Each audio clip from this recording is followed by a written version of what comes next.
Hi guys, James at RampantLionReviews again for you today with another beer review. For this one we are going to head to Arlanda to the north of Stockholm once again, which is home of course to two breweries, and it's St Eriks that we are going to revisit today. And this is a special collaboration beer that they released through Systembolaget in May 2016, but you'll be seeing the review in January, or June sorry, I think. So I hope you guys enjoy it. And this is a beer that's brewed in collaboration with the Pink Boos Society, an organisation dedicated to helping women involved in the beer industry, and I think to help them get into the beer industry as well. So this is the Pink Boos Gose, and it comes in at 4.7%, so it should be quite interesting. If you've seen my reviews of St Eriks before, you'll know that these guys have a female brewer, Jessica Heydrich, and I'm particularly impressed with her German beers, as I say every time I do one of these St Eriks reviews. So do go and check them out if you're interested in Swedish beer. But anyway, as is usual with my beer reviews then, I'll tell you a little bit about the brewery. If you do want to get straight to the tasting, just fast forward. All the usual links are in the description below. The brewery website, the link to my other St Eriks reviews.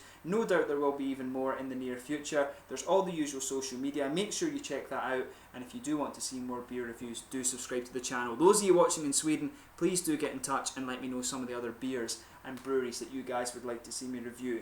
But anyway, it's still about St Eriks Bryggeri. So, as I've told you many a time, these guys are named after an old Stockholm brewery of the same name, which was founded in 1859, and they stayed in production until the 1960s, when they fell victim to the monopolisation that swept Sweden. This was when the industrial lager breweries took over, and the whole craft beer scene, or the old style craft beer scene, died in Sweden, as it did in many other countries of course. But the old brewery was located in Kungsholmstorg, and it was widely regarded as the grandest brewery of Stockholm. But in 2001 Galatea acquired the rights to the St Eriks branding, and they spent 9 years preparing the ground to relaunch. And the head brewer here is Jessica Heydrich, and the St Eriks Bryggeri operates as an independent unit within the Galatea company, and in 2011 they invested in increasing the capacity at the Sigtuna Brewhouse in Arlandastad, which is where the majority, if not all, of the St Eriks beers are actually produced. So yeah, these guys are quite an interesting company, and it's cool to see Jessica actually supporting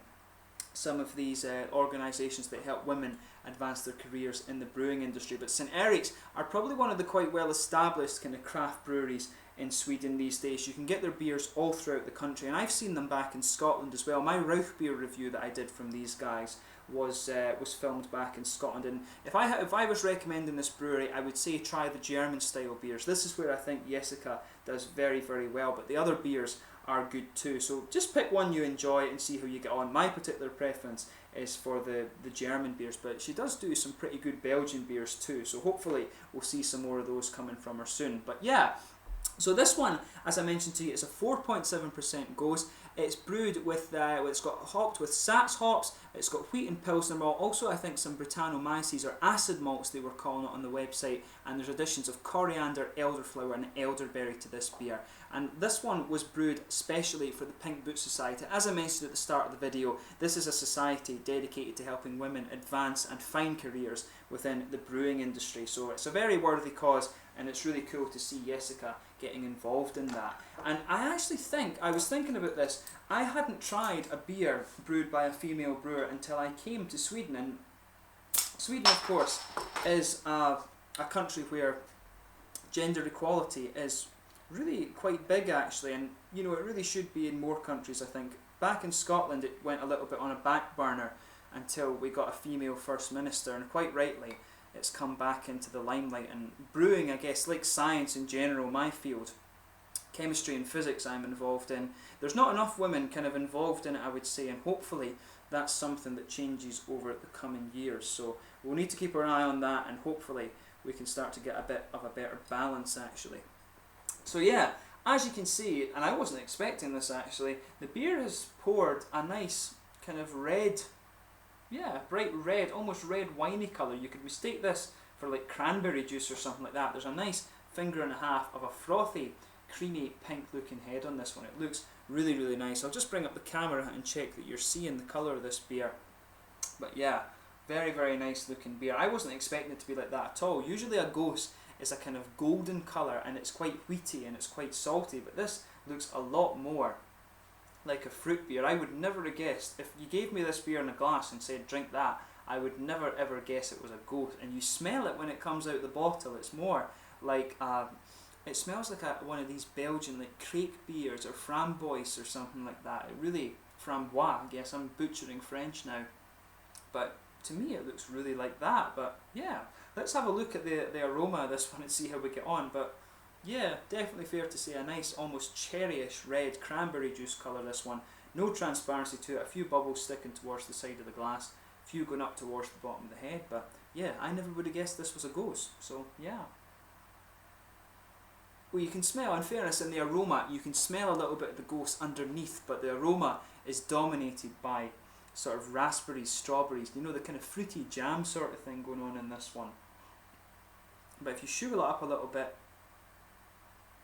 yeah, no, you can, in this one, you can smell the Gose. So it's almost like a fruit Gose. Rate Beer had this one listed as a fruit beer, and I can understand that. There's going to be raspberry and strawberry flavours in this, there's no doubt about that. When you sugar it up a little bit more, you can smell the elderflower in this one. And I have to admit, elderflower isn't a flavour that I enjoy all that much. I've had a couple of beers with elderflower, but I've never reviewed them on the channel actually. But elderflower isn't one of the flavours that I tend to enjoy, but I'll go into this one open-minded and see how we get on.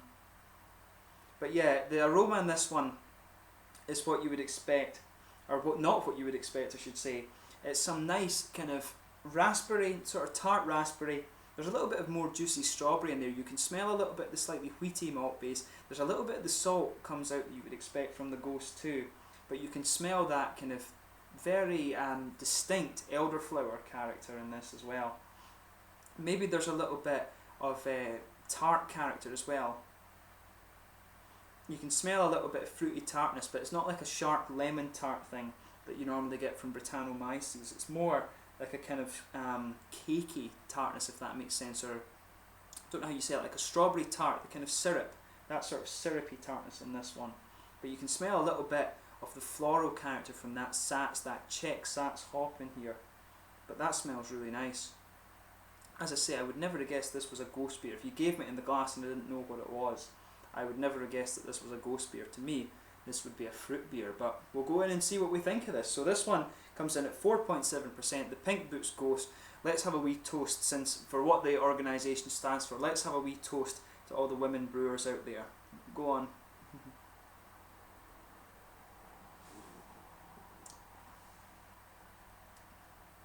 Yeah, that's kind of unusual, because it's, you know, it doesn't smell like a Gose, then you taste it and it is a bit like a Gose. So this beer's confusing me, and Jessica I think will be enjoying this video because she's said this about some of my other reviews as well. I think she quite enjoys doing that. She likes brewing beers that make you think about them a little bit, so she'll probably have a laugh when she sees this video.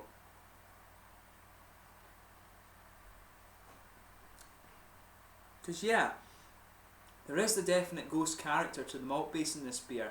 As soon as you taste it, you recognise it, but you just don't expect it. You get a bottle that says Gose beer. You think, right, I'm going to get this orange beer, salty flavours, some wheaty character to it, and then out comes this beer that smells like a fruit beer, looks like a fruit beer. You taste it and it is a Gose. So yeah.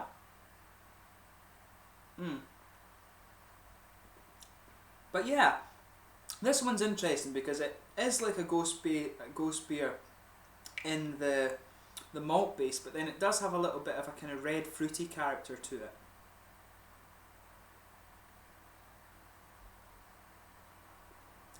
Yeah.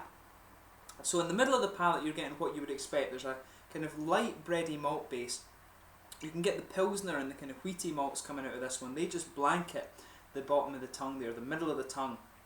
And it's smooth, you know, it's what you would expect. There is a little bit of that salty character that you typically associate with the Gose beer in this one. You can pick up a little bit of that. It sits in the malt, in the part of the palate you would associate with the malt base. On the edges of the tongue, there's some floral character from the hops. The Czech Sats hop, of course, is kind of similar to the German noble hops, the Tittnanger, the Hallertau, things like that. You can pick up that floral character around the edge of the palate. It comes out particularly at the front corners of the palate there, and that elderflower for me is just kind of mixing in there. I'm getting a little bit of the elderberry coming out a bit in the aftertaste too. The elderflower and the fruity flavours come out more in the aftertaste. There is a bit of a tart sharpness up front, but then it just kind of mellows out, and you get a little bit of a more juicy, fruity character in the aftertaste. This beer is actually quite gassy as well. I'm getting a few burps down here from it.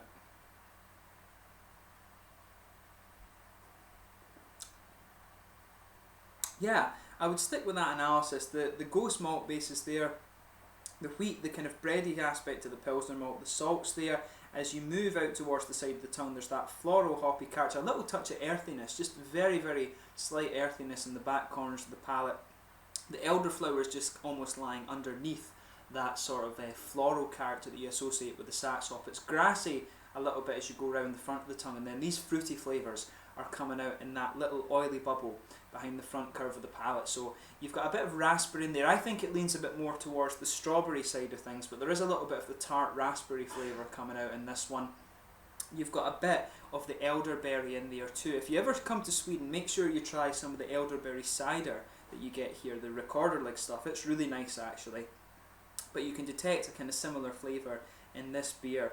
And for me it's just interesting because that elderflower is mixing with the Sax hop, and it is quite nice. As I said, I wasn't such a great fan of the elderflower flavour, but it works out quite nicely in this beer. But yeah, you know, it's quite nice. This is a beer that you try for the kind of novelty of it, and it's worked out quite well. I mean, Jessica's quite experimental in her beers, and as quite a lot of craft brewers should be, I think. But this is another really interesting one. It's a little bit gassy, I would say, though. In terms of the mouthfeel, it's light to mid-bodied. It does have quite a bit of carbonation in it for me.